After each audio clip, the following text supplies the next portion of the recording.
Okay. So, hi everyone.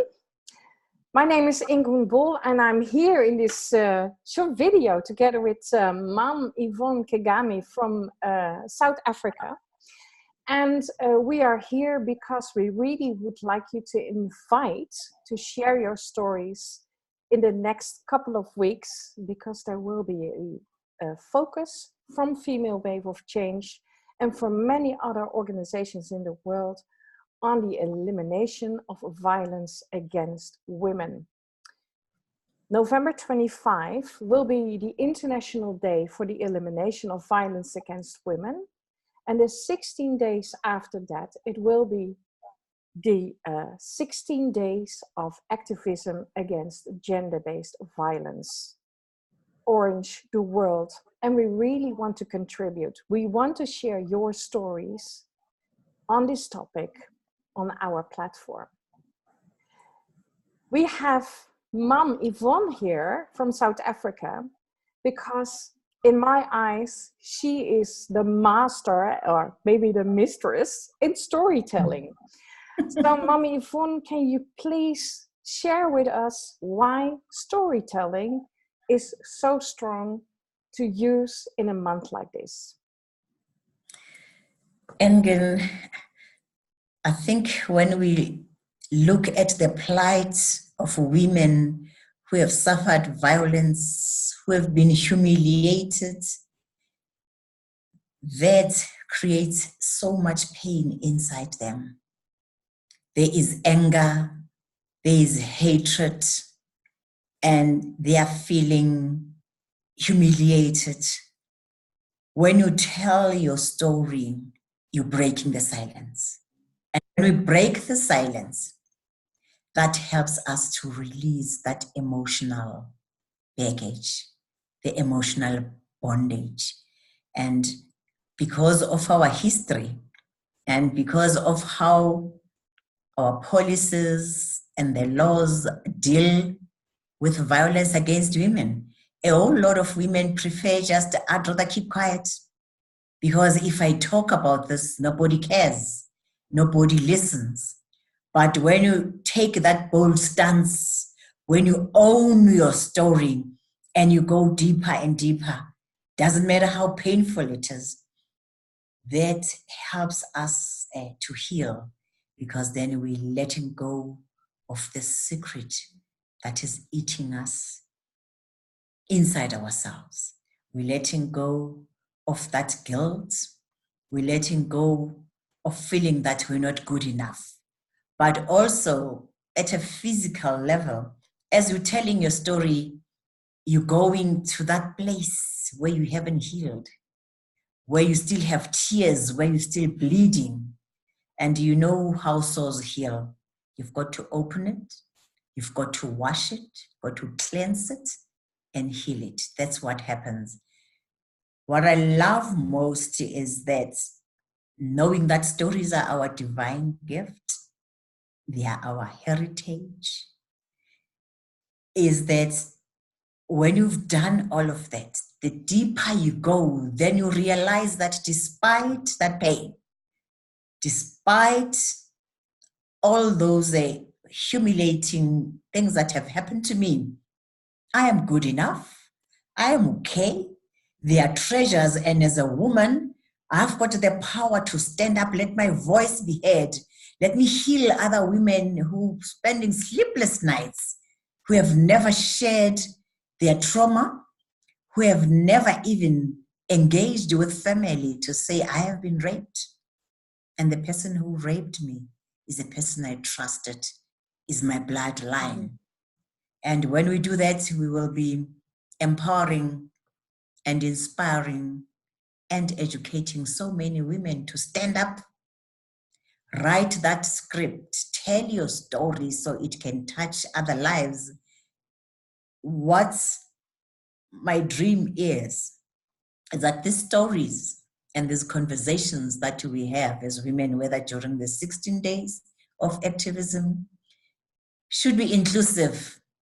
We should involve fathers and sons and uncles in those They need to listen to those stories, because maybe when they reflect, maybe when they are listening and hearing it from us deep inside, then they will realize the trauma and the pain that they are causing, and that women who've been abused and who are holding all of that, they lose their confidence, they lose their self-esteem, and it will, in many ways, I think, empower fathers, husbands, teachers, every man to stand up and say, even though I am not violent against women, even though I am not a rapist,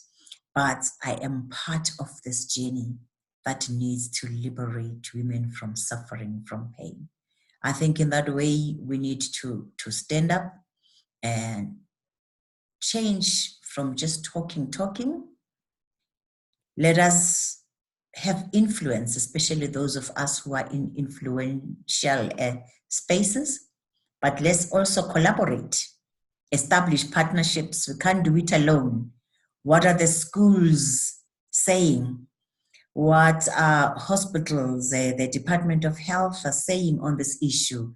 As parents, as communities, as writers, as artists, let there be songs that challenge this evil experience that women are experiencing. I know that in ancient times, women used to wail out loud. They used to stand up as a collective and cry out loud for things that are bothering them. So in my way is that change and impact will only happen when we become real about this issue. And when we listen deeply, listen with integrity, listen to those stories, listen to what women, our daughters, are going through. And not only that, let's also have those positive images and voices of hope that will stand up there and say, this happened through me as well. This is how I dealt with that challenge. This is how I walked my journey to this point of overcoming that adversity, that pain. And when we do that, there is no doubt in my mind that we will change. We will change his story to our story. We will contribute towards creating a better world, a world that is peaceful, where women are not enslaved, where women are not abused, where women are not marginalized, where women are not ignored. And what is important as well, never, never, never give up. Yes, we can take action, we'll do things, we'll write, we'll support each other, but change may not happen as quick as we want. So sustaining it, for me, it mustn't just be something that happens in one conversation in 16 days. We need to find a way, how do we sustain it? And how do we make sure that our voice is heard everywhere, in media, in social media, in our conversations with each other, in churches, in schools, and let's empower these young boys right from kindergarten, because that's where you get them when they are still,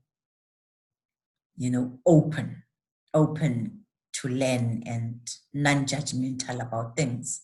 So if as parents, we don't stand up and say, let's look at how our parenting influences the kinds of sons that we give birth to, and how do our schools help us to grow them. I come from a village, so my parents were not just my biological parents, it was everyone. And the values that were entrenched, they were just so systematic. it was easy to connect the dots because what I had at home, I had the same thing in my church, in my school, in my community, in the books that I read, in the radio stations that I listened to, in the songs that were being sung. So we need to connect those dots. We need integration. We need synergy. We need collaboration. I believe that there is so much that we need to do, but we can't do everything all at the same time. So what is the critical area? What is that clear agenda that we should all focus? You know that as a continent, Africa, and as a country, South Africa, our liberation was driven by unity in action. Clear agenda, clear mission, but also a provision of ways and methods that will take us to the destination we wanted to go. And we know it happened. But I'd like also for me, women to believe that this is not something new. Ancient women have always fought for liberation in one way or the other. Let us look at those values and the ways in which they collaborated each other, and that persistence and resilience and the courage and the boldness that they had to say, we're going to fight this, not in our name, and they achieved desirable results. So let's never give up. Mm-hmm. Have that confidence. Yes, yeah. So if we look at become very practical for these stories, we want women or organization or men to share their story, and it can be on video, preferably maximum of 15 minutes. They have to send it up to us in MP4 format so that we can put it on YouTube and share it on our social media platforms. But we do also, it's not just the individuals, it's also the organizations that have already started working on it. So we really would like to hear that as well. Yes. It can be anonymous.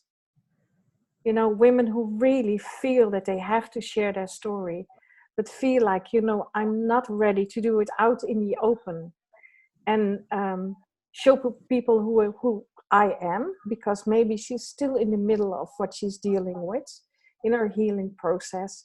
It is possible to do it anonymous. So we can do a black screen. It can be an interview, or it can be something that she shares on her own. Is there anything that you feel like, okay, think about this, and this, that when you start sharing your story? I think when we're sharing our stories about the pain, the violence that we have suffered, we shouldn't only focus to the physical side of things, because a lot of women who are going through emotional abuse, whose psyches are being traumatized day in, day out. And those are the people who are mostly silent, because sometimes we fear that, what will people say? Yes. Did this happen to me as well? So, my open invitation was that have courage, face the challenge, because those who heal, they face the pain heads on. Once you accept it, once you acknowledge that it's there, and once you release it from your system, already there is that kind of peace that at least I'm not holding it. And I guess if we can all go deeper and deeper, there's a lot that women experience. There's a lot that women go through, and there's a lot that women are holding. So all of us are aware that even the latest research about why cancer And why does it spread so much, especially in women? And there are emotional issues there. Mm-hmm. Lot of anger and unforgiveness that has happened. So whether we look at it sociologically or spiritually or psychologically, politically or medically, let's pull on all those avenues and delve deeper. There are positive effects from what I'm doing, because it's not just about talking. The question is, once you've told your story, so what? So that we take a step further, as I say, that there shouldn't be any way that our voice is silenced.